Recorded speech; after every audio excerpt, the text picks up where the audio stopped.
Good evening and welcome. My name's Michael Holland. I'm the Director of Counseling at Hinsdale South, and it's my absolute pleasure to welcome you to the class of 2024's College Planning Night. I want to acknowledge as we get started that we are going to cover a lot of ground tonight. We're going to go over a lot of information. If it's your first time through the process, it might be a little bit overwhelming. So we've created a resource called the College Planning Guide. We have paper copies that we are going to give to your students when we meet with them individually for their junior planning conference. You can use the QR code to get a PDF version of it right now. In a little bit, I'll put a URL in the chat so you can get directly to the PDF as well. But I just want you to know that you have this resource. So if you start to get overwhelmed, know that you'll have this to go back to refresh yourself on topics, to go back to the resources that we reference, or if you want to dig deeper on a topic that we just touch on, you have this guide as we get started.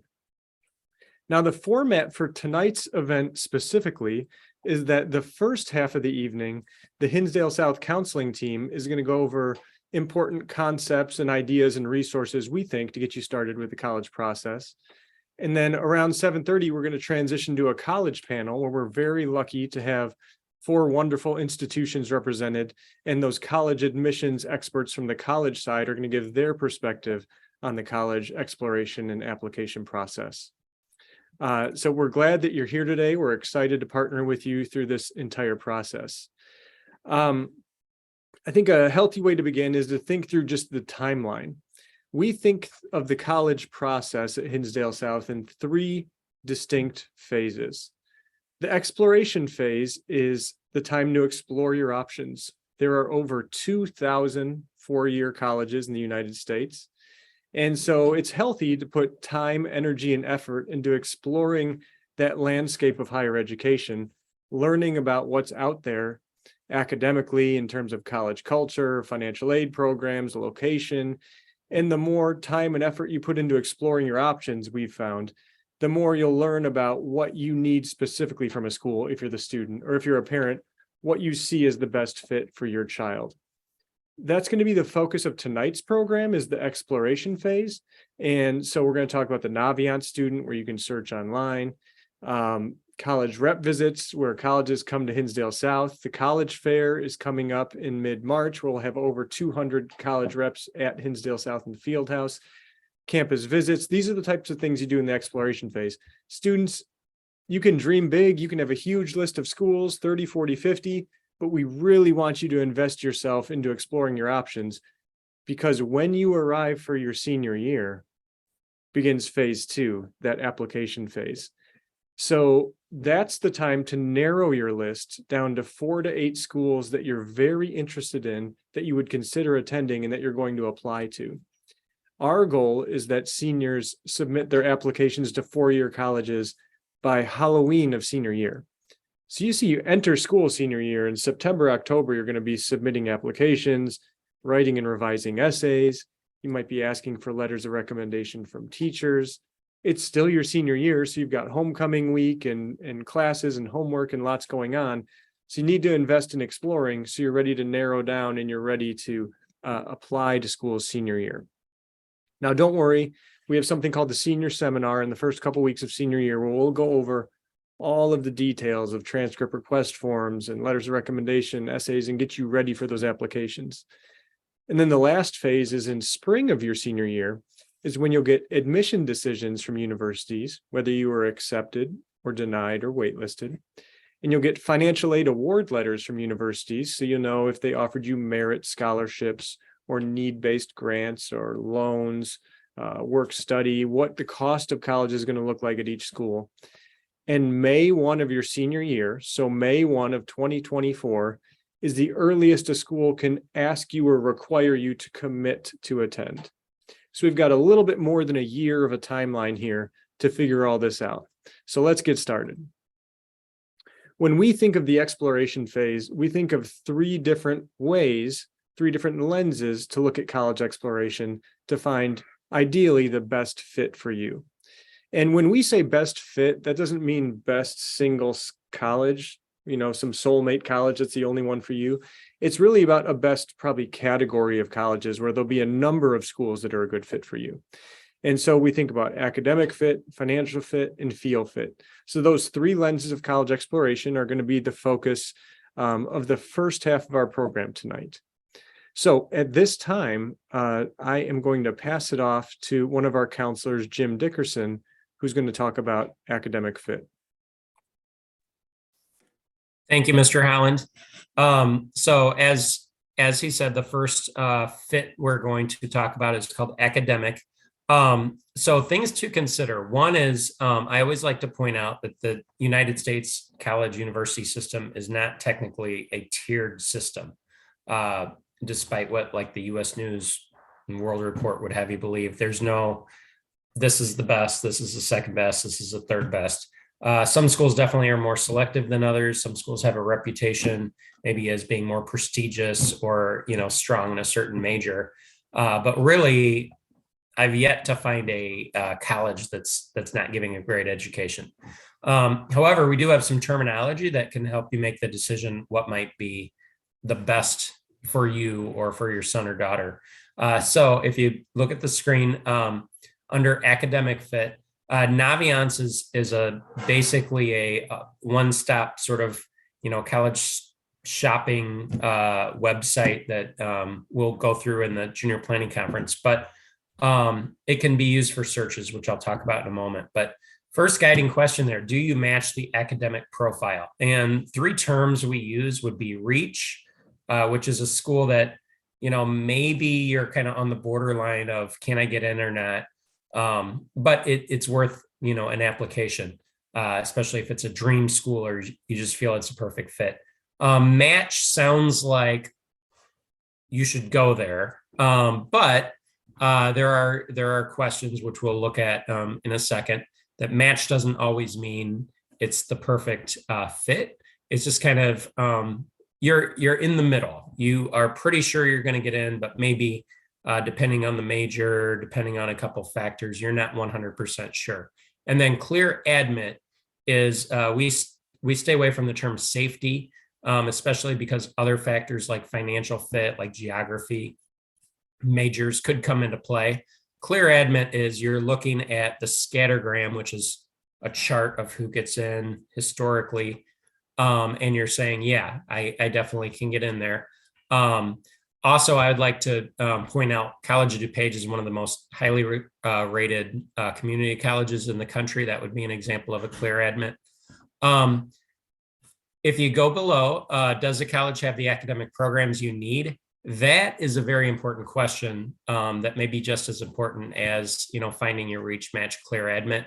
Some schools like the University of Illinois in Champaign definitely have different standards for who gets in based on certain majors. Engineering, business, computer science are tougher to get into at the University of Illinois than some majors like education, for instance.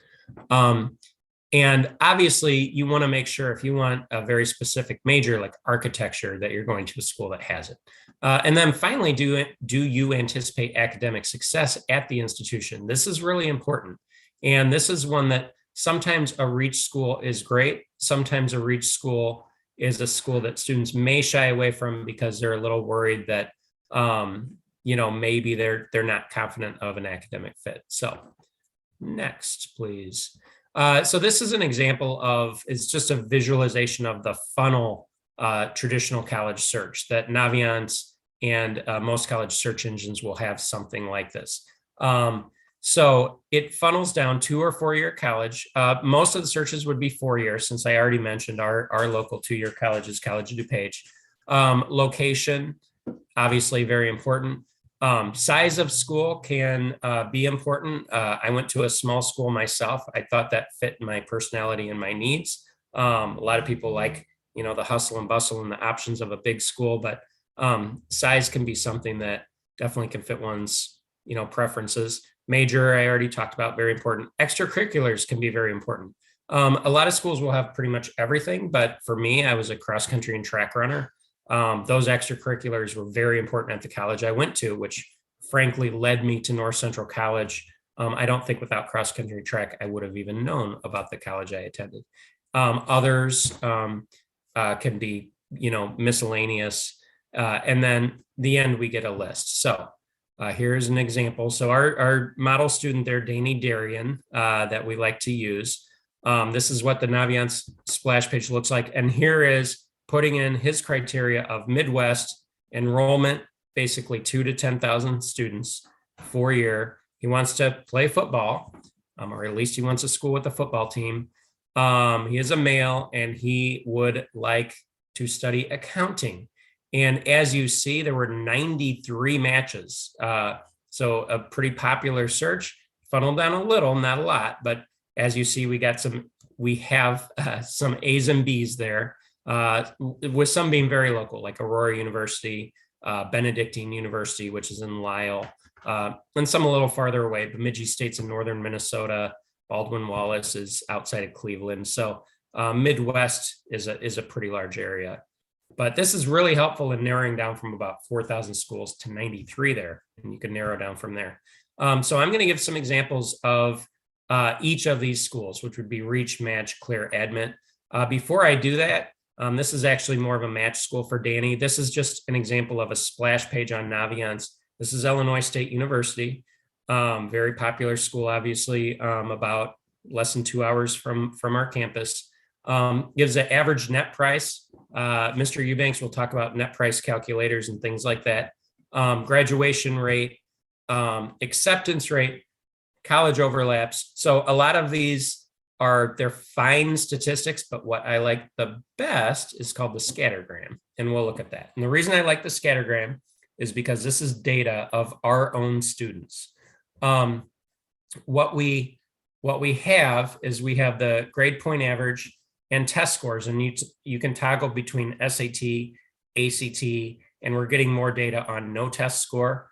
And it plots our students historically on a graph, and it really gives you an idea of do you fit in the Reach, Match, Clear, Admit. So what we're viewing here is Illinois State University. Danny is circled. It's a little hard to see, but Mr. Holland has a cursor over it. He is in a sea of green. He has about a 4.3 GPA, and we can't see the test score, but it's pretty good.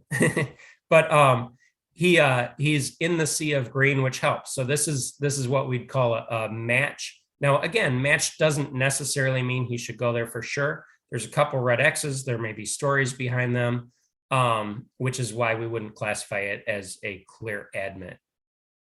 Okay, the next school is University of Illinois at Urbana-Champaign. So this is our state's flagship school. As you see, there's a lot of red. There is some green in there, and U of I and schools like U of I, some more popular schools would be DePaul, Loyola, Northern Illinois. We'll see in a second, but the more applicants the school has, it's great data, but it also can be a little confusing because the red overlaps the green. And you see some blue, which is waitlist, but you see a lot of red around Danny. I can tell you there's some green in there too. So this is a reach, but especially if he's in a major that's not one of their more prestigious majors like engineering or computer science, I would tell Danny, if U of I is your dream school, absolutely go for it.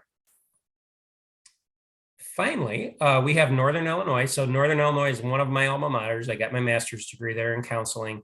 Wonderful school, DeKalb, Illinois, about an hour away from Darien.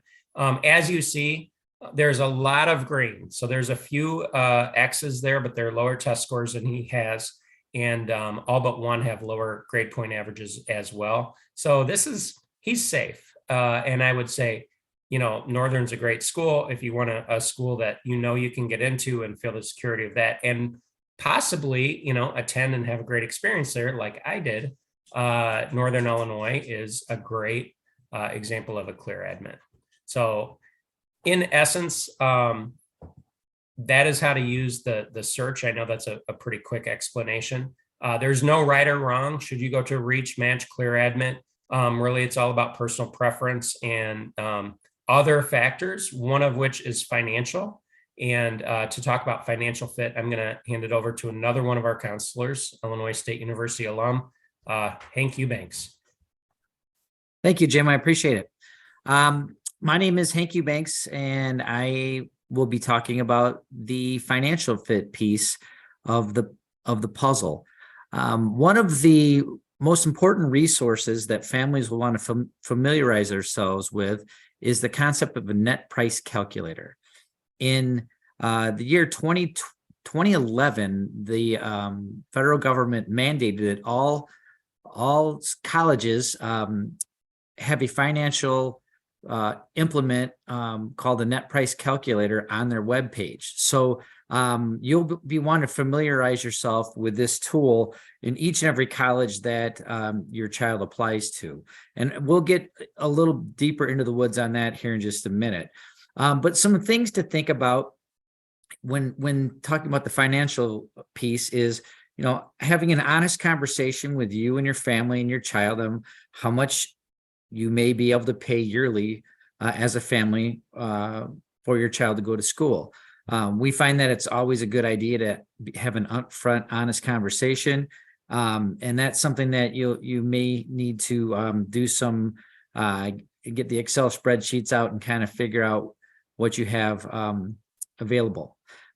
Then please make sure, ask yourself, have you visited net price calculators to estimate an aid package? So what's nice about the net price calculator is it does give you an idea on the front end of the process of what the college will likely cost you given the parameters that the net price calculators ask for. And then more and more all the time, borrowing tends to be part of the process for many families, and you will want to kind of have a conversation with you and your child of what a reasonable amount of borrowing may be for you and your family, given the parameters that are in front of you.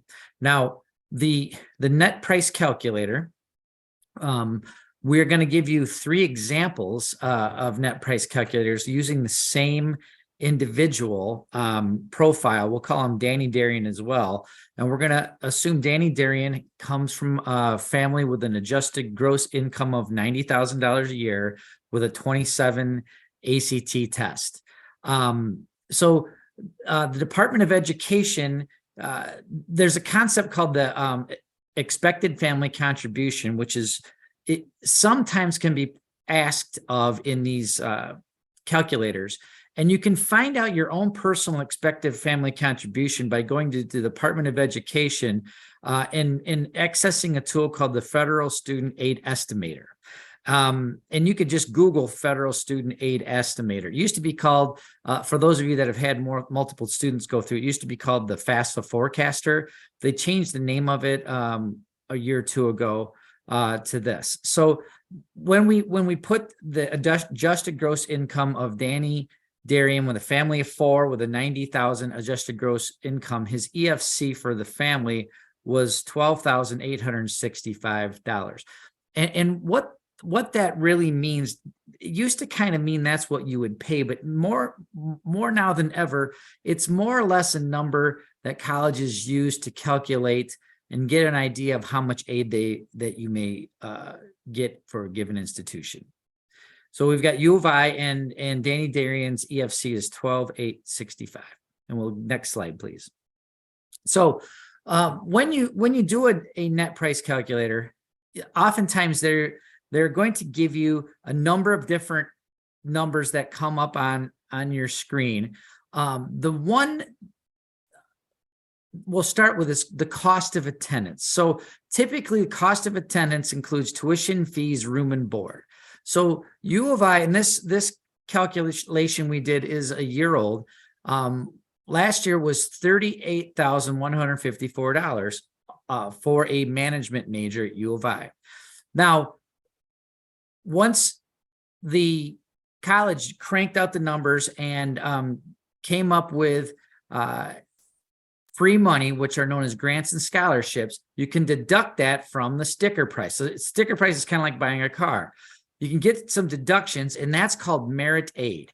So Danny was able to get $2,528 of merit aid for a net price of $35,626 at the University of Illinois.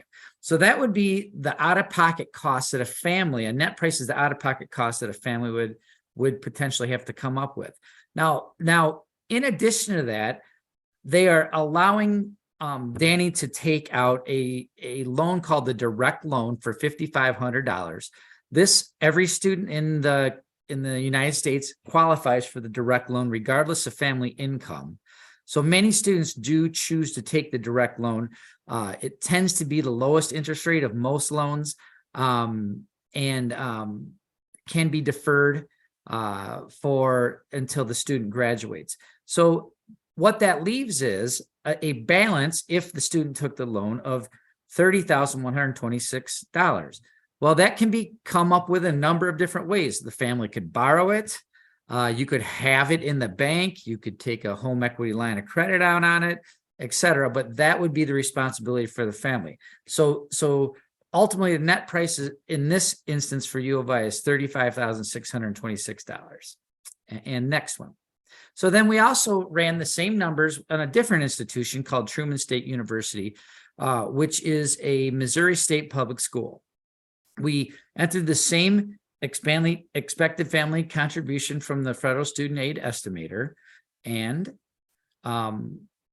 this would be the outcome for this one. So the sticker price of this particular institution, which is once again tuition fees, room and board, basically the whole cost, and this institution is packaging a little bit more aid, and you can see down there that the total aid that they're giving is $8,796. But you'll notice that they've packaged the federal loan in with that. So it's a slightly deceiving. Sometimes the colleges will package loan and call it aid, merit aid. In this case, the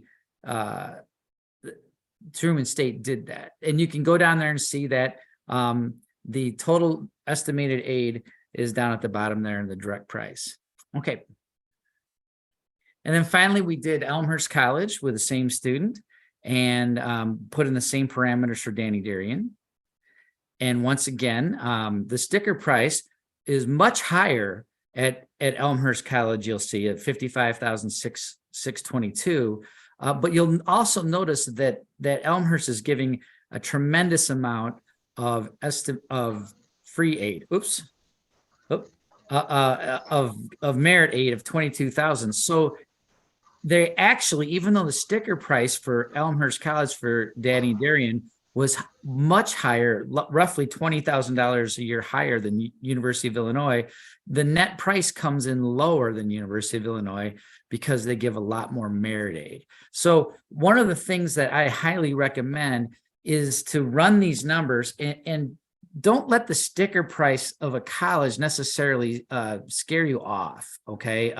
Because you don't know what the ultimate cost of the school will be until you find out how much merit aid and other institutional aid an institution will give you.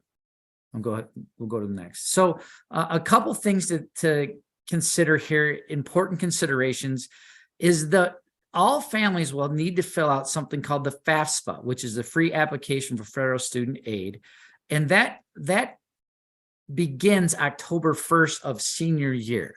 Okay, we will be having a fall financial aid night where we'll bring in a local expert to kind of talk a little bit more about the FAFSA and the timeline. But that is an important document that needs to be filed in the fall of senior year. Then if some schools require something called the CSS profile, which is similar to the FAFSA, but it goes into a little bit more detail and includes a little bit more detail in terms of like stocks and other assets like home equity and things of that nature. Schools that ask for the CSS profile take a little bit deeper dive into your financial positioning. They tend to be the more highly selective schools in the country, and colleges will let you know if they require the CSS profile. Now, we also really recommend families have what we consider to be a financial backup. And that's a different number for every family. For some families, it's the local community college, the College of DuPage, would in many instances be a much more financially viable type of institution than a four-year school. So as many students will take that, but others, it may be a state school. And it really kind of depends on the family's financial positioning. But we encourage families to run the net price calculators and have an idea of what a financial backup might be. Now, students will get and families will get an award letter from the colleges sometime in March or April, where they take the numbers from the FAFSA, they look at your expected family contribution, and they give you kind of a printout very similar to what we had talked about earlier in my talk, where they will break down the cost of the school, how much institutional aid or free money they'll give you, and then what they may package for you in loans. And those come out in March and April. And what we advise families to do is to sit down and get all of your award letters together and kind of analyze them together and see which schools make the most sense in terms of all three fits, with the financial fit being part of it. And then, like I said, we'll have a fall financial aid night, and just the FAFSA is a graduation requirement for students, and that's been in place from the state of Illinois for a few years now. So that's the financial piece. Thank you. Hi, everyone. I am Jennifer Fitcher, also a counselor. I get to finish up the three fits. So we talked about academic fit, we talked about financial fit, and my piece is the feel fit. So what does that mean? Do you feel comfortable at the college? You'll know when you're visiting there, or when you're doing these online tours, if you feel like it's the right place, you feel comfortable there, you feel welcomed. Does the school offer experiences and programs that you're interested in? Of course, that's a huge factor. Ranging from athletics or sororities, of course, your major, just all the different things that you're looking for, clubs and activities. And then do the mission and culture match what you're looking for as well. So this is our example that we put together. These are three schools that you may or may not have heard of. Wheaton College, obviously being the closest location to us. All of these schools, you can see on the top there, Wheaton College, Oberlin, and Hillsdale, all have a very similar academic profile in that if you notice the GPA, we're ranging, 4.6, 4.7 average GPA to be accepted. And then the ACT 29 or 30 ACT. So very similar academic profile. They are all a very similar size, and they are liberal arts schools with a focus in undergraduate studies. They're also all in the Midwest, and they are beautiful campuses, as you can see from these three pictures. Obviously, just a little snapshot. However, I'm not going to read through all of the literature there, but they have vastly different cultures and missions, despite all the similarities that I just mentioned. So again, visiting these campuses, you'd get a different feel. That comfortable piece for you may vary between these three places. So it's not always the easiest to visit campuses, especially, as counselors, we have students who want to go all over the map. I have students who tell me I'm going to stay in the Midwest, students who say I'm only focused on the West Coast, East Coast. I've had students go overseas. Some of those places are not that easy to visit. So one thing that does help is in the counseling office, we have what's called college rep visits. So college representatives, like the ones we're going to see tonight, they come directly to Hinsdale South and they meet with our students in the counseling office, or if it's a bigger school, as far as like our attendees going, such as University of Illinois, where we send quite a few kids, or UIC, Illinois State, that would take place like in the Little Theater or the auditorium. But students will get more information about that. But I just encourage students to keep an eye on this list, which you can see is available on our counseling website. With the new website, I will say that our counseling website is a little embedded. You have to go to the home page, and then we being the counselors, are under student support and resources, and then you would choose counseling. We will also discuss this page at the college, the junior planning college session that each of you will have. Also, in addition to those college reps, we have a humongous fair, one of the biggest in the Midwest, that Hinsdale South is hosting this year on March 16th in the evening from 6 until 8. This is just a snapshot of all the colleges that have already registered. We have about 200 colleges, which was mentioned earlier tonight, coming to Hinsdale South. It is our District 86 fair. It alternates between Hinsdale Central and South. We are hosting it at Hinsdale South this year. So if it's not already on your calendar, please get that on your calendar. We really encourage juniors to be there especially, but it is open to younger siblings. We invite all the local schools as well in the community. It is a great event and an awesome opportunity to connect directly with those representatives from the colleges that will be coming to Hinsdale South.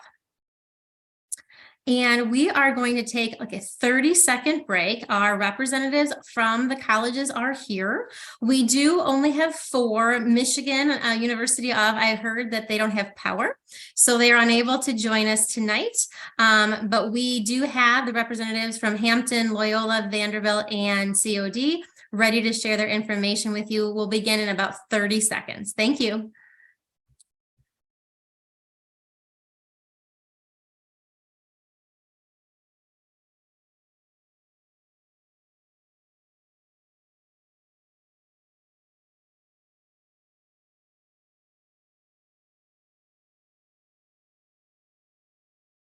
Hello, thank you for joining us tonight. I'm Laura Jarman, one of the school counselors, and I'm going to be running the panel tonight. Very appreciative of our reps that are joining us tonight, and we're excited for you to share information about your schools with us tonight. So I will start with introductions. From the College of DuPage, we have Stephanie Lokinsol. From Hampton University, we have William Davis. From Loyola University, we have Sujit Sejan. And from Vanderbilt University, we have John Palmer Ray. Thank you so much for joining us. We're going to try to maintain that order in the panel when we ask the questions. So we'll start with the College of DuPage, we'll move to Hampton, then Loyola, then Vanderbilt. For our first question, we will ask the name of the school, and we would consider what type of school we consider your school to be, and what are some of the unique features. So let's start with the College of DuPage. That is our community college. Can you please tell us what are some of the unique features of schools like yours? Thank you. Yeah, so being a community college, we offer 2-year degrees that you can either go right into the workforce with, or you can transfer to a 4-year college and complete a bachelor's degree. We also offer short-term certificates. Many of those certificates do feed into those 2-year career-based degrees that we offer. So there's a lot of different options to choose from. Being a community college, we are an open enrollment institution, so everyone is admitted. We do not deny anyone. So it is a great place to start fresh, have a new GPA, and look for opportunities to, get the credentials you need to start working or transfer to another institution. We're also going to be an affordable option because your tax dollars do feed into the community college. That is why our tuition is going to be on the lower end. Thank you so much. Moving on to Hampton, if you could answer that same question. You are here tonight representing our HBCU.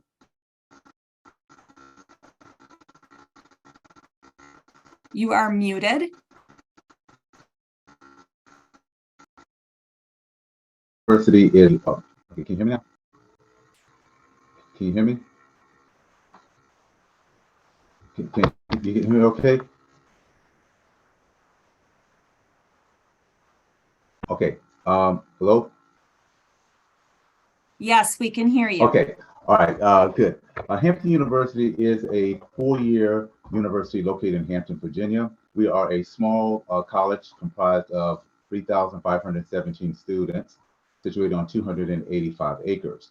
Our university is consisted of 7 schools of discipline, ranging from the School of Science, School of Nursing, School of Pharmacy. We have the School of Business, School of Engineering and Architecture, Scripps Howard School of Communication and Journalism, as well as the School of Liberal Arts and Education. We find that many students come to Hampton because they get the 4-year degree experience, and then within that 4 years, they are highly encouraged to seek some form of internship prior to graduation. What's very unique about our program is that prior to one of the schools we have is the School of Business. Here we have the 5-year MBA program if the student chooses to go that route. So in this 5-year program, students who are enrolled in this program has a 100% success rate, which means every student who goes to this program, they have a job at the time they graduate.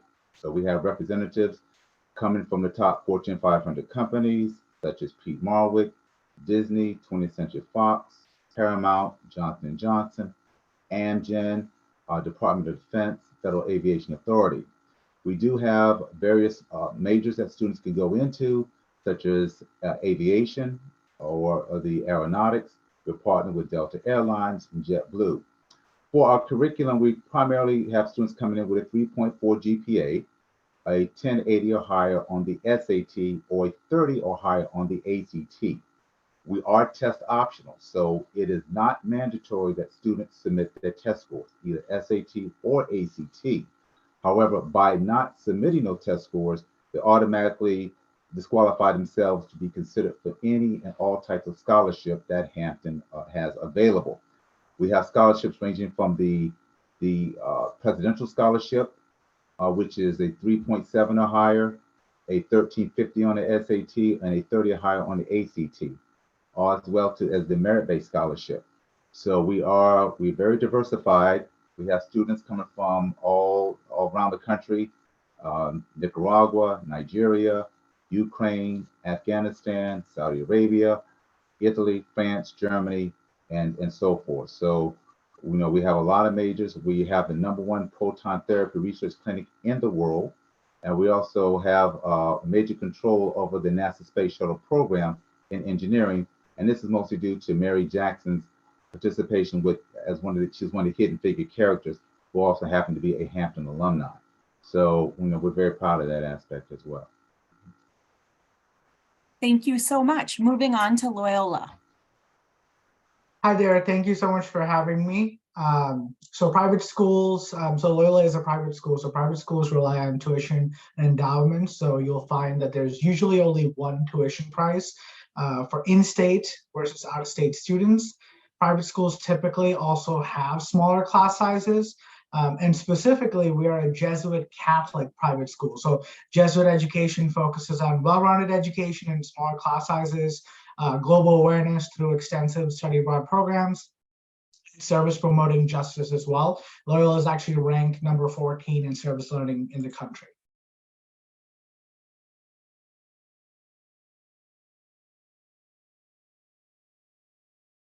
Thank you so much.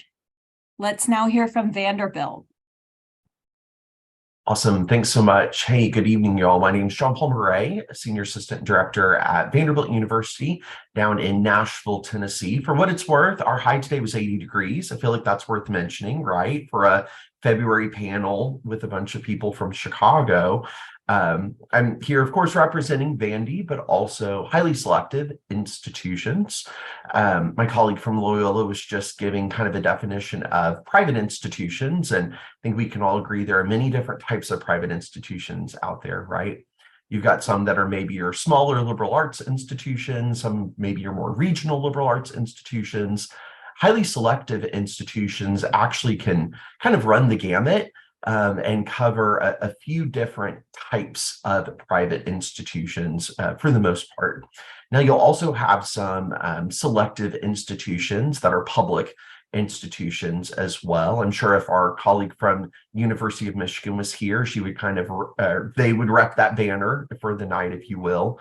But highly selective institutions are usually going to be some of your top ranked institutions when you're looking at U.S. News and World Reports. You'll also find that we try to balance both a liberal arts education with incredible resources to research opportunities. We're usually really fortunate to have some incredible options for our students on campus. Like at Vandy, we've got a great medical center that our students will take advantage of, and certainly many other research opportunities as well. So much that can be said about the highly selective world. I'll try to keep that summed up to just a couple of sentences for what it's worth. Happy to be with you all tonight. Thank you so much. All right, moving on to the next question and starting over with the College of DuPage. Question number 2, what other schools would you consider to be similar to your type of school? So any community college would be similar to College of DuPage. So some local ones would be Moraine Valley, Triton, or Waubonsie. Again, it's a big plus for all of you to attend COD as opposed to another community college because you're all DuPage County residents, so you'll receive that in-district price. We are the third or one of the largest community colleges in the country, definitely the largest in Illinois. And out of all colleges in Illinois, we are the third largest, about 20,000 students. And then our class sizes are still small, which is great, about 30 students in those classes. We do get a lot of students from other community colleges because we offer over 200 different programs. But whenever there's a program we offer that might have selective enrollment, so only so many spots in those programs, our in-district residents definitely get priority as long as they meet any requirements that those programs require. But if you are looking at a program and you don't see that College of DuPage has it, there is an option to do that. It's called a chargeback program or a cooperative agreement. It's a partnership that all the community colleges in the area have where you can get that in-district tuition at another community college if COD does not have the program you want. But definitely check with us first because we do offer a lot more programs than more of the local schools that you'll find.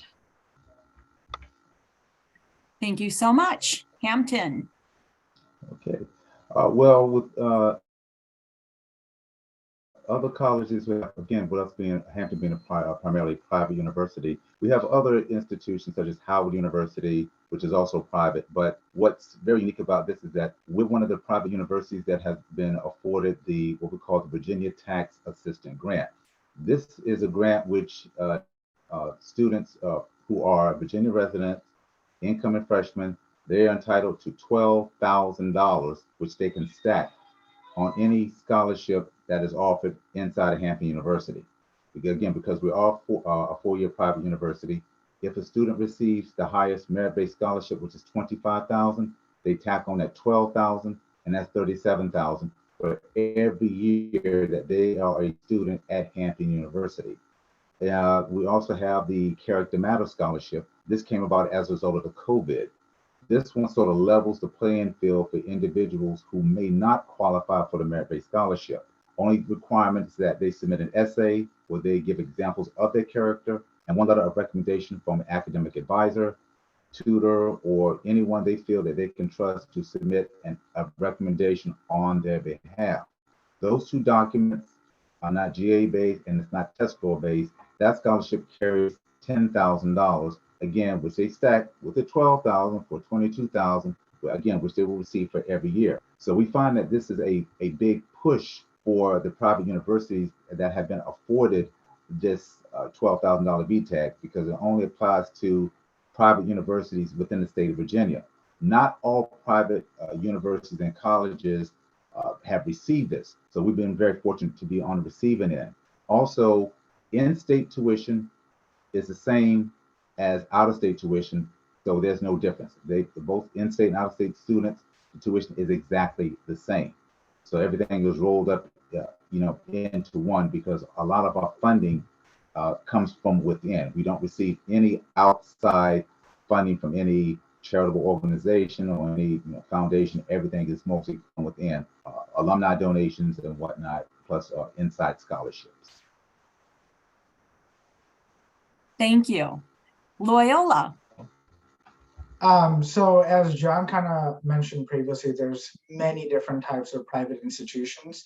DePaul is probably the closest example to Loyola in terms of a private school in Chicago. We can also be compared with schools like Creighton, Loyola Marymount University, Fordham in New York, etc. There's a huge variety of private schools all across the United States.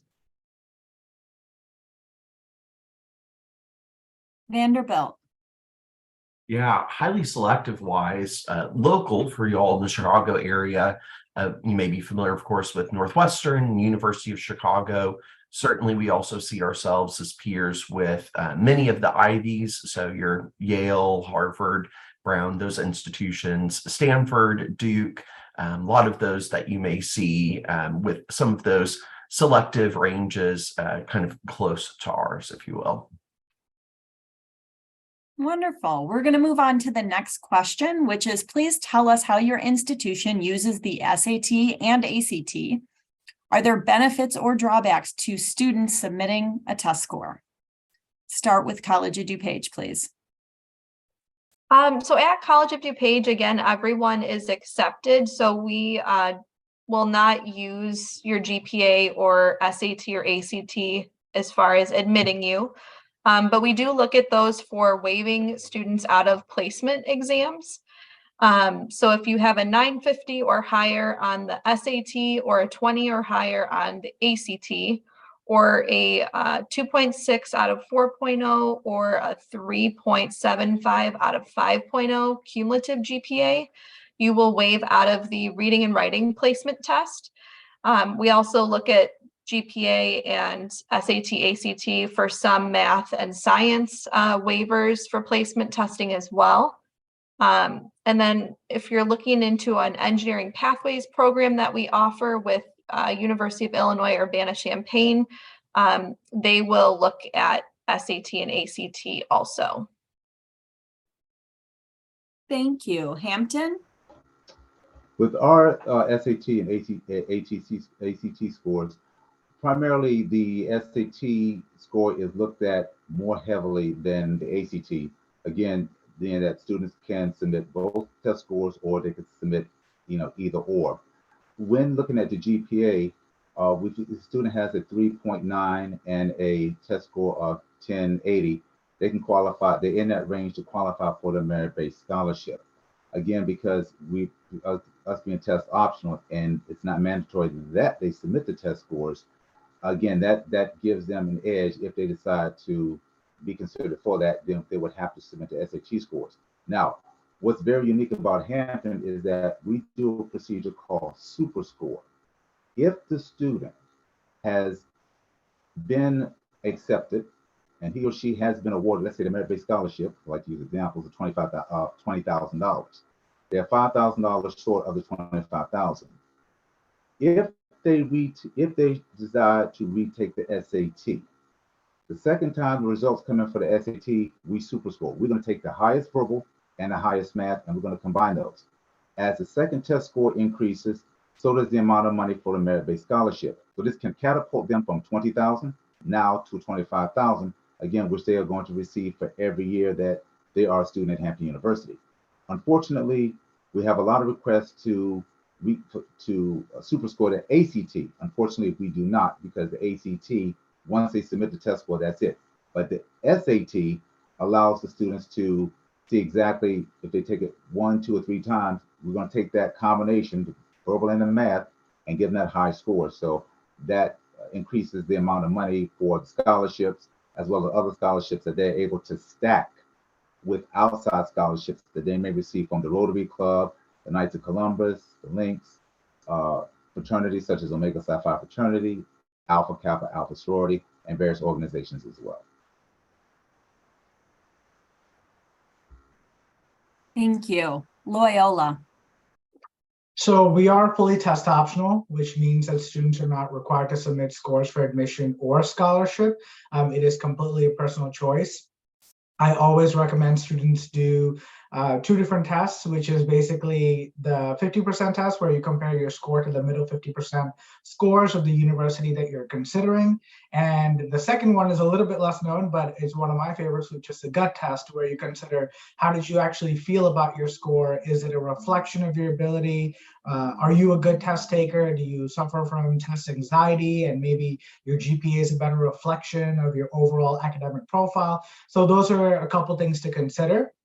If you do choose to submit your test to Loyola, keep in mind that we do SuperScore, and that is taken into consideration as well. Vanderbilt. Yeah, so we are test optional. at Vanderbilt. We're currently test optional for this year as well as next year. You'll hear that from a lot of other highly selectives that they're currently test optional, but looking towards their future testing plans kind of for fall 2025 and moving forward. So TBD on what that will look like at that point. I'll echo what you've heard from some other people on the panel in saying that when we say test optional, we truly mean it in every sense of the word. When I open an application, which I'm doing a lot of these days, and I don't see a test score, I don't wonder what that student's testing journey was, right? I don't assume that they had a 36 ACT or a 12 ACT. I've got a lot of other really great information for me to look at. Vanderbilt, like many other highly selectives, employs a holistic admissions process, meaning that we're really trying to take a look at absolutely everything within your application file before making a final admissions decision.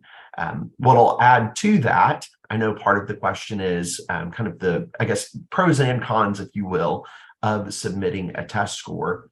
Keep in mind that if you do choose to submit a test score, that again, you believe that that test score really enhances your application overall. And I know that sounds like a little bit of a tricky question to try to mull over, but a lot of us will encourage you to look towards the middle 50% ranges of our different institutions. That gives you a really good idea of kind of those average scores. What does the middle of the pack, if you will, at our institution look like for that incoming class? And think about your test score in relation to that middle 50%. I'll end not trying to scare anyone whatsoever, but just say that there have been a few times this year where I have seen a test score and maybe wish that I didn't see that test score, right? So just wonder ultimately, as you're looking at your application, if I take that test score away, is my application already incredible, amazing, it stands on its own? And does that test score, is it essentially the sprinkles on top of the icing on top of a really good cake? So a little bit for you to mull over as we think about test scores for Vandy and kind of for highly selectives overall. Wonderful. Thank you. A note for our families, I just want you to be aware of. District 86 used to send unofficial test scores as part of the transcript, but for the past 2 years, they have not been part of our transcript. And you need to send official scores directly from the testing agency to the university. And if you've taken multiple SATs or ACTs, you can choose a single testing date or score to send to the schools. Now, we don't usually do this. I want to break protocol and ask a question that we got from the parents. Because I don't know the answer, and I'm actually going to a seminar in a week and a half about it, but I'll open it up to the entire panel. And that is, we've heard, that the FAFSA and the mechanics of FAFSA are changing for the 24-25 school year. Now, y'all are admissions folk and not financial aid folks, so you may be stumped by this. But are any of you familiar with exactly kind of what the anticipated changes, the impact that's going to have on EFC or financial aid packages? Do we have any answers to that, or has the parent stumped the panel? Yeah.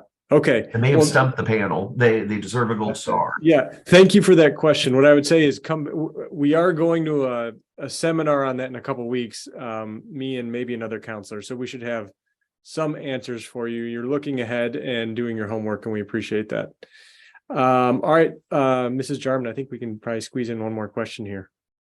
Absolutely. Okay. Please share with us 3 specific highlights of your college or university. It could be academic, athletic, scholarships, campus life, just some highlights. Thank you. Let's start with College of DuPage. So one of the highlights I mentioned briefly in the last round of questions, we have a guaranteed admission program with University of Illinois Urbana-Champaign for the Granger College of Engineering. That program, they are a top 10 engineering program in the country, so they're very selective. If students apply out of high school, I recommend you apply direct admit, but also apply to the Pathways program with COD, because they very rarely accept transfer students if they're not part of a Pathways program at a community college. So the way the program works is you first apply to College of DuPage, you take our math placement test, because They're wanting to see that you're ready for college level Calculus 1, and then you would apply to the Pathways program. That's going to be on our website. This happens during your senior year. And let's say you do this, you get in, you're in the classes and you decide you don't want to go to U of I, no problem. It's not contractually binding in any way, but there are some great scholarship opportunities. And because our class sizes are small, your first and second year engineering courses, you're not in lecture halls of 200-300 people like you would be if you did attend Illinois right out of high school. Another highlight we have is College of DuPage is the #1 study abroad program for community colleges in the country. We go to 60 different countries every year, have a variety of different trips that range from 1-2 weeks, a month, a summer, and a full semester abroad. So great opportunities to see the world or even just explore the United States. And then our last highlight would be our Scholars Award Scholarship Program. It's exclusively for in-district high school seniors that have a 3.5 out of 4.0 or a 4.25 out of 5.0 GPA overall. That can be weighted or unweighted. And we award anywhere from $1,000 each year up to fully paid tuition for 2 years. All of that info is on our website. And I'll be at the Hinsdale College Fair coming up in March. So if you have questions, please visit our table. Thank you, Stephanie. Moving on to Hampton. Okay, one of the highlights that we have, that seems to be the most popular, would be our School of Science. Again, this is one of the 7 schools of disciplines we have on campus. And also, this is our #1 major on the campus because we have a lot of students who are majoring in the science, in the School of Science building. What's unique about this program is that the individuals who enter into the science, let's say major as a biology major or kinesiology, they take their prerequisites because at that time, at some point they were in medical school. So at this point, they get on what they call the pre-med / pre-health track. We are partnered with the #1 college, Boston College for Medicine. So once a student has successfully requirements and prerequisites for Hampton University and Boston College, they come directly to the medical school and completely bypass taking the MCAT exam. So it becomes a straight walkthrough. Once they have been accepted into the program, as long as they can maintain a GPA of a 3.25, they can pretty much primarily be guaranteed a slot in that program. Now, in addition to being partnered with Boston College, we are also partnered with Meharry Medical College for their School of Medicine, the Marshall University program through what is known as the Jones C. Edwards program. This program has a collaborative with Hampton, allows the student to obtain a Bachelor in Science from Hampton University and a medical degree from Marshall University. Now, once in the program, again, they have to maintain 3.25. However, it is very rigorous and meticulous because there are only 5 individuals who are selected and 2 alternates. So once a student applies and gets accepted to the School of Science, they have to apply to the School of, to the medical college once they get in. It does not automatically guarantee them admission simply because they've been accepted to Hampton and they're in the School of Science. The other program we have is the internship program at Hampton University. Primarily, we encourage all students to seek some form of internship prior to graduating. This can be in physics, it can be in chemistry, communication, fine arts, because we look for the students to obtain a foothold prior to graduation, so that at least when they graduate, they have the experience. We also have a study abroad program for any student who is majoring in communications, science, mostly nursing. These individuals can study abroad for a semester or year, depending upon the academic standing, which is a 3.0 or higher, and the final approval of the academic professor. Now, because things have changed, students are now encouraged to look into the country to find out the political climate and the dynamics, because as we're all seeing on the news, it's really not a good idea to get on a plane and just fly over there because you don't know what you're going to want to run into when you get there. And the third program we have would be the aeronautics program. As mentioned earlier, we are partnered with Delta Airlines and JetBlue, and this is mostly open up to flight education majors. We also have our air traffic control program. We find many students who come on board this program, about 85% have secured an internship or an actual job prior to graduating. It's not solely geared to flight education majors, but anyone who has a desire to get a pilot's license, either commercial or private at the university, they may do so. So, you know, the classes are very small. Ratios for professors and students is 15:1. So you're looking about 20 to 25 students per class. So that way students have an affordability to get to know the professors and the professors to get to know them. Thank you. Moving on to Loyola.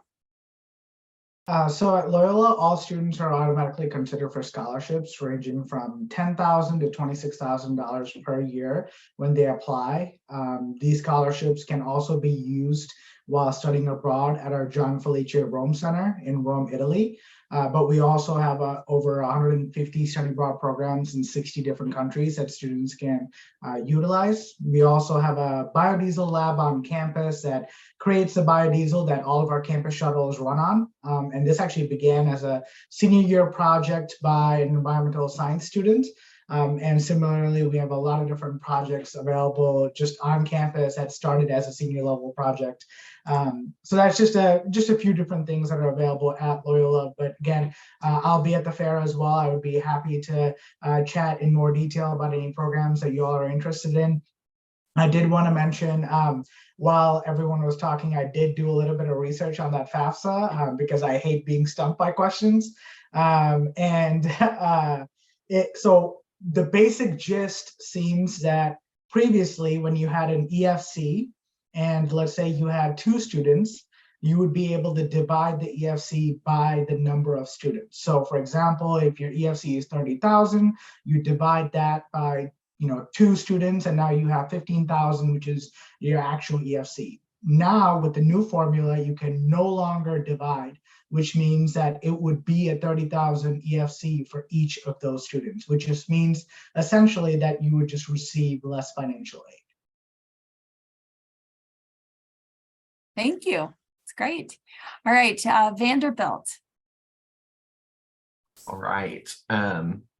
I'll mention kind of 3 quick things, kind of highlights about Vanderbilt. First, I'll say we feel like we're in a really unique spot in that you are getting the kind of experience of highly selective. You're getting incredible rigor, you're getting small class sizes, great research opportunities within the context of a major city, a city like Nashville.